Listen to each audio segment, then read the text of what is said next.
नमस्कार। आज हम एक ऐसे भारतीय दर्शन की पड़ताल कर रहे हैं जिसे अक्सर गलत समझा जाता है। ये एक ऐसी सोच है जिसे शायद हम सब कभी ना कभी मन ही मन सही मानते हैं। हाँ, बिल्कुल। लेकिन दुनिया के सामने उसे स्वीकार करने से थोड़ा कतराते हैं। हम बात कर रहे हैं चारवाक दर्शन की, और आज हमारी कोशिश इसकी जो एक जानी पहचानी छवि है, सिर्फ सुखवाद और भोग विलास वाली। हाँ बिल्कुल, उस छवि से आगे बढ़कर इसके जो मूल विचार हैं और वो ऐतिहासिक माहौल जिसमें इसका जन्म हुआ, उसको समझने की है। तो चलिए इस गुत्थी को सुलझाते हैं। जब हम चारवाक का नाम सुनते हैं तो सबसे पहले दिमाग में क्या आता है? मेरे ख्याल से वो प्रसिद्ध और विवादास्पद श्लोक। हाँ वही, यावत जीवेत सुखम जीवेत ऋणम कृत्वा घृतम पिबेत। मतलब जब तक जियो सुख से जियो, भले ही इसके लिए उधार लेकर घी क्यों न पीना पड़े। और श्लोक वहां खत्म नहीं होता। अगली पंक्ति है, भस्मीभूतस्य देहस्य पुनरागमनम कुतः। अच्छा, इसका क्या मतलब हुआ? इसका मतलब है कि एक बार जब ये शरीर जलकर राख हो गया तो ये वापस कहाँ आने वाला है? तो जो करना है अभी करो। अरे वाह, ये तो आज की बाय नाउ पे लेटर पीढ़ी का मूल मंत्र लगता है। हाँ, कह सकते हैं। ऐसा महसूस होता है जैसे चारवाक उपभोक्तावाद के मामले में मतलब 2500 साल आगे थे। एक तरह से हाँ, ये सीधे सीधे कह रहा है कि भविष्य की चिंता छोड़ो और आज में जियो। और सर की रिसर्च बताती है कि एक और सूत्र है जो इससे भी आगे जाता है। हाँ, और वो तो इससे भी एक कदम आगे है। वो कहता है, पीत्वा पीत्वा पुनः पीत्वा यावत पतति भूतले। पीतवा पीतवा मतलब पियो और पियो। हाँ, पियो फिर पियो, तब तक पियो जब तक जमीन पर गिरना पड़ो। और बात यही खत्म नहीं होती है ना? नहीं, आगे कहते हैं, उत्थाय चा पुनः पीत्वा पुनर्जन्म न विद्यते। मतलब उठकर फिर पियो, क्योंकि पुनर्जन्म है ही नहीं। बिल्कुल। जब अगला जन्म है ही नहीं तो पाप पुण्य का डर कैसा? यही छवि चारवाक दर्शन को एक घोर भौतिकवादी और क्या कहते हैं असंयमित विचारधारा बना देती है। और ये भारतीय दर्शन के बाकी सभी धाराओं से बिल्कुल उलट है। मतलब बाकी सब तो मोक्ष की बात करते हैं, जन्म मृत्यु के चक्र से मुक्ति। हाँ, उनके लिए वही अंतिम लक्ष्य है। लेकिन चारवाक तो मोक्ष को ही सिरफिरों का विचार कहते थे। सर बताते हैं कि उनके लिए सुख ही जीवन का एकमात्र और अंतिम लक्ष्य था। बिल्कुल। और दिलचस्प बात यह है कि ये भाव सिर्फ चारवाक तक ही सीमित नहीं है। अच्छा। हाँ, इसके अंश हमें बाद में भी भारतीय साहित्य में मिलते हैं। जैसे भारतेंदु हरिश्चंद्र के नाटक भारत दुर्दशा में एक व्यंग्यात्मक गीत है। कौन सा? मधवा पीले पागल जीवन बीत जात। जीवन बीत जात। और हरिवंश राय बच्चन की मधुशाला को कैसे भूल सकते हैं? हाँ, वो तो क्लासिक है। खासकर वो पंक्ति, बैर बढ़ाते मंदिर मस्जिद मेल कराती मधुशाला। बिल्कुल।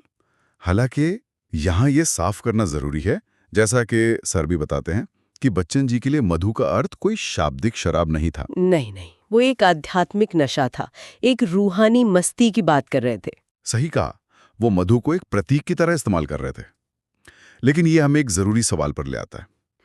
जब हम बच्चन जी की कविता की गहराई में जाकर उसका असली मतलब समझ सकते हैं, तो क्या यह संभव नहीं कि चारवाक के इन सीधे सपाट सूत्रों की जो व्याख्या की जाती है, वो भी एक सरलीकरण हो? हाँ, या शायद उनके विरोधियों द्वारा जानबूझकर बनाई गई ये गलत छवि हो? ये बहुत जरूरी सवाल है। मतलब हो सकता है कि जैसा वो दिखते हैं वैसे हो ही नहीं। बिल्कुल। और शायद ये गलतफहमी उनके नाम से ही शुरू होती है। चारवाक, इस नाम का मतलब क्या है? हो सकता है इसमें ही कोई राज छिपा हो। नाम को लेकर 3 अलग-अलग सिद्धांत हैं। अच्छा। पहली और सबसे नकारात्मक व्याख्या ये है कि ये चर्व धातु से बना है, हाँ, जिसका अर्थ है चबाना। उनके आलोचकों का कहना था कि ये लोग नैतिकता, धर्म और सामाजिक मूल्यों को ही चबा गए। बाप रे, मतलब उन्हें वैल्यू डिस्ट्रॉयर की तरह देखा गया। एक तरह से। हाँ। ये बहुत ही नकारात्मक छवि है, लेकिन दूसरी व्याख्या बिल्कुल उलट है। वो क्या है? वो कहती है कि ये नाम चारू और वाक से मिलकर बना है।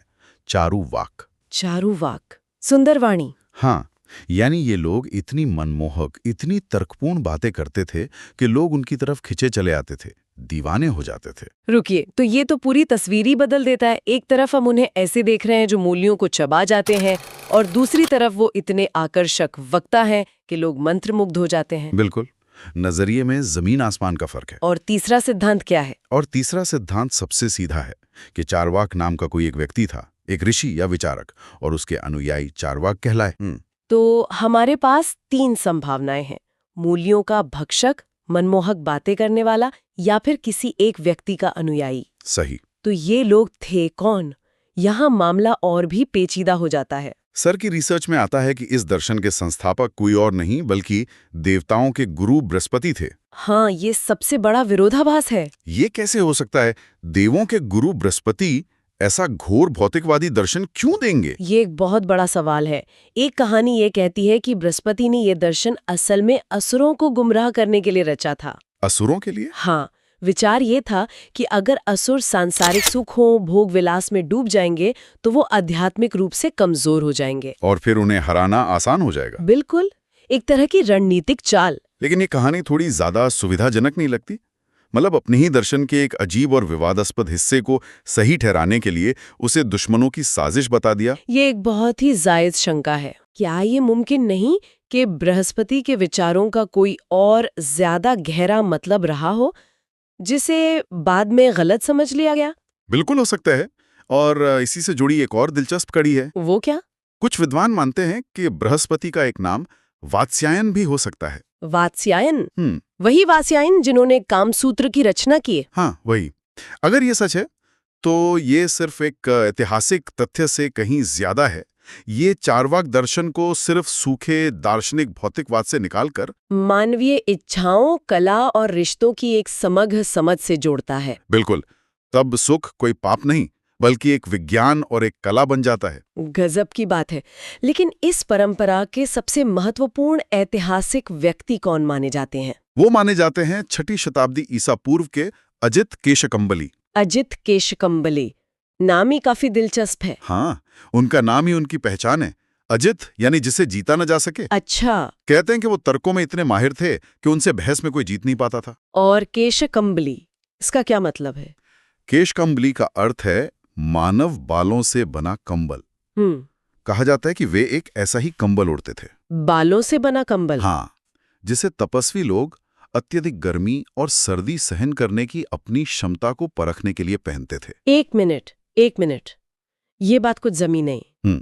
एक सुखवादी जो कहता है जब तक जियो सुख से जियो, वो भला ऐसा कष्टदायक कंबल क्यों पहनेगा? बालों से बना कंबल तो गर्मियों में और ज्यादा गर्मी देगा और सर्दियों में ठंडक। सही। ये तो अपनी इंद्रियों को साधने और तितिक्षा मतलब सहनशीलता का गुण विकसित करने का तरीका है। ये तो चार्वाक के मूल विचार के बिल्कुल खिलाफ है। बिल्कुल। ये तो ऐसा है जैसे कोई शाकाहारी इंसान कसाई की दुकान चला रहा हो। ये विरोधाभास समझ नहीं आ रहा। आप बिल्कुल सही जगह पर सवाल उठा रहे हैं। और सर भी यही कहते हैं कि ये विरोधाभास इतना बड़ा है कि ये हमें चार्वाक के बारे में सब कुछ दोबारा सोचने पर मजबूर करता है। और शायद इसीलिए इस दर्शन का एक और नाम है जो ज्यादा सटीक लगता है, लोकायत। लोकायत, इस शब्द में ही एक जमीनी एहसास है। लोक है इसमें, यानी लोग, दुनिया। सही। ये किसी दूर के स्वर्ग या मोक्ष के बजाय यहीं इसी दुनिया के दर्शन का एहसास देता है। क्या मैं इसे सही समझ रही हूँ? आपने इसकी आत्मा को पकड़ लिया। लोकायत नाम के पीछे 2 मुख्य वजहें थीं। बताइए। पहली, ये दर्शन सिर्फ इस लोक में विश्वास करता था।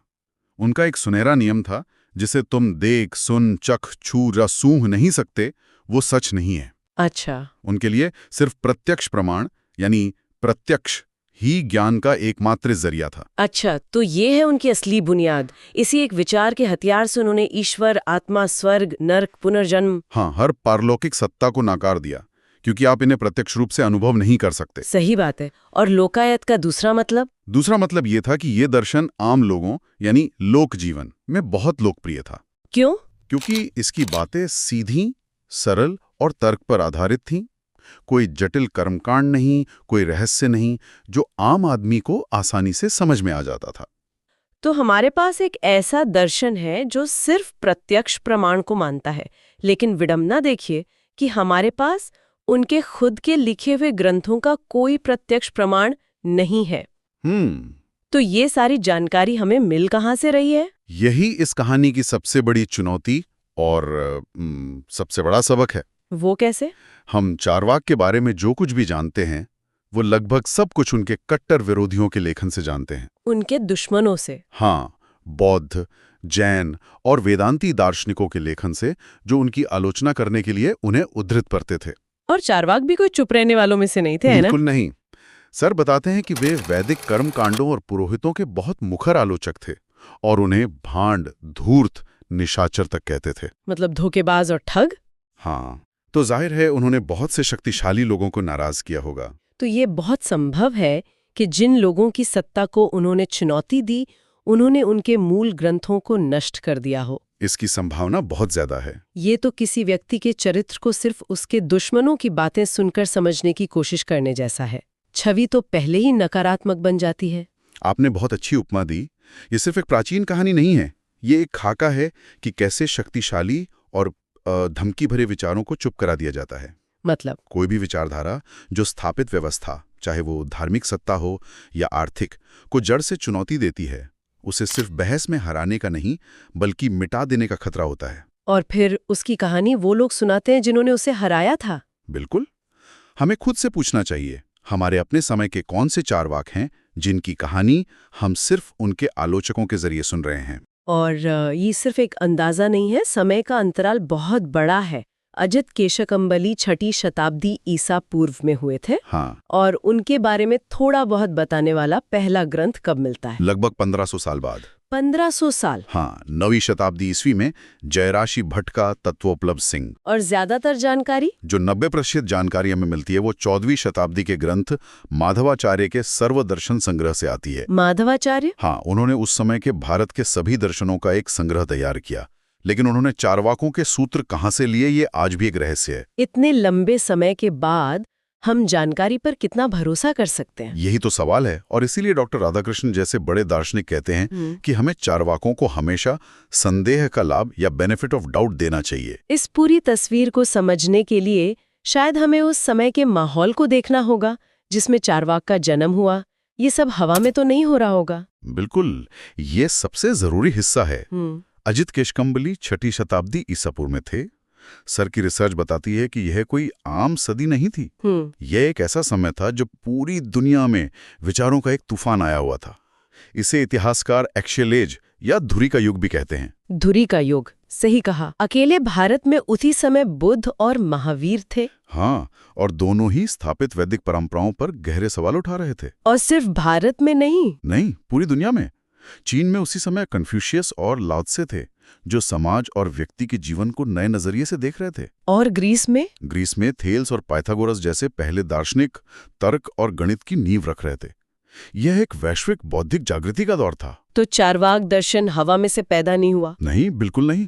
यह उसी क्रांतिकारी माहौल की एक भारतीय अभिव्यक्ति थी। तो चारवाक कोई अकेली अजीब आवाज नहीं थी? नहीं, यह भारत का उस वैश्विक बौद्धिक क्रांति को दिया गया अपना अनूठा जवाब था, जो स्थापित मान्यताओं पर सवाल उठा रही थी। हाँ, और उनका जवाब शायद सबसे ज्यादा मौलिक और रेडिकल था। कैसे? जहां दूसरे लोग आत्मा और कर्म के नए सिद्धांत दे रहे थे, वहीं चारवाक ने पूरे खेल के बोर्ड को ही पलट दिया और कहा, जो दिखता है बस वही सच है, बाकी सब कल्पना है। तो अंत में हमारे सामने एक ऐसा दर्शन है जिसे उसके अपने शब्दों से ज्यादा उसके आलोचकों की गालियों से जाना जाता है। हाँ, एक ऐसी विचारधारा जो भौतिक सत्य को सर्वोपरि मानती है और जिसका जन्म एक वैश्विक आध्यात्मिक क्रांति के युग में हुआ। ये हमें सोचने पर मजबूर करता है कि इतिहास अक्सर विजेताओं द्वारा कैसे लिखा जाता है। चारवाक दार्शनिक बहस हार गए, या कम से कम उनकी किताबें तो हारी गईं, और हम आज उन्हें उन्हीं लोगों की नजरों से देख रहे हैं जिन्होंने उन्हें हराया। और ये हमें विचार करने के लिए एक अंतिम सवाल के साथ छोड़ जाता है। क्या? अगर चारवाक आज अपनी कहानी खुद लिख पाते बिना अपने आलोचकों के फिल्टर के, तो वे हमारे आज के जीवन की कौन सी बुनियादी सच्चाइयों को उजागर करते? ये सोचने वाली बात है। वे हमारे समाज के मान्यताओं के किन पहलुओं को चबाकर फेंक देते? शायद सबसे बड़ा पहलू यही होता, ये मानना कि हमारे सभी सवालों के जवाब पहले से ही किसी पुरानी किताब या किसी नई विचारधारा में लिखे हुए हैं। चारवाक की असली विरासत शायद सवाल पूछने की हिम्मत ली है, अपने अनुभव पर भरोसा करने की हिम्मत। बिल्कुल। ये वाकई एक बहुत ही दिलचस्प पड़ताल थी। हाँ, थी तो। और श्रोताओं के लिए एक संदेश है, चैनल को लाइक, शेयर और सब्सक्राइब करना ना भूलें, और अपने दोस्तों को भी इसके बारे में बताएं। और अगर आपका कोई सवाल है तो कमेंट बॉक्स में जरूर लिखें। हाँ, प्रताप सर आपके सभी संदेशों को पढ़ते हैं और कोशिश करते हैं कि उन पर विचार किया जाए। बहुत बहुत धन्यवाद।